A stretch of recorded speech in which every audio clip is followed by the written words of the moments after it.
আমি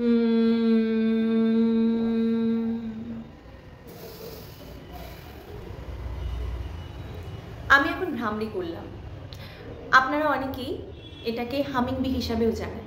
দেখা গেছে একবার ভ্রামরি করার পরে আপনার যদি ব্রেন স্ক্যান করা যদি বিটা ওয়েভ 100 থাকে, তাহলে একবার ভ্রামরির পরে সেটা ডিরেক্ট 1000 হয়ে যাচ্ছে, মানে 10 টাইম বেশি।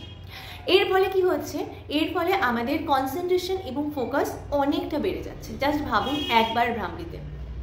এটাই কি হয়, আমাদের ব্রেনে বিটা ওয়েভে যে রেড কালারটা দেখা যায় সেটা হাই থাকে এবং ব্লু কালারটা লো থাকে।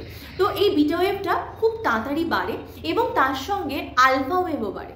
ফলে কি হয়, আমরা কাম এবং কুল থাকি, আমাদের মাথা শান্ত থাকে, রিল্যাক্স থাকে। আলফা ওয়েভ যত বাড়বে তত আমরা কাম থাকবো।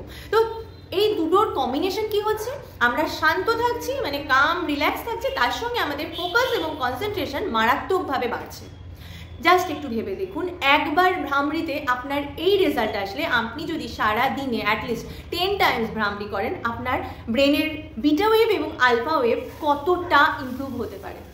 ভ্রামরি রোজ করুন, এটা আপনার জন্য ভীষণ ভালো। আমাদের সেন্ট্রাল নার্ভাস সিস্টেমকে স্টিমুলেট করতে সাহায্য করে। আপনার সেন্ট্রাল নার্ভাস সিস্টেমের নার্ভ যদি ড্যামেজ হয় সেটা কখনো রিপেয়ার করা যায় না, কিন্তু ভ্রামরি করলে সেটা ভালো থাকে এবং স্টিমুলেশন অনেকটা বাড়ে।